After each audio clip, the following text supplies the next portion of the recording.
करवा के दिन के मिली जुली नचबे बहिन के आए गेले कर दिन के मिली जुली नचबे सब दिन के आज छम छम पाए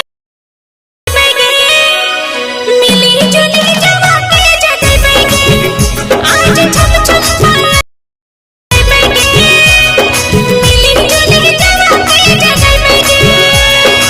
तो गाइस अगर आप लोगों को ये वाला इफेक्ट यूज करना है तो वीडियो को लास्ट तक देखना और थोड़ा भी स्किप मत करना। अच्छा। हाँ।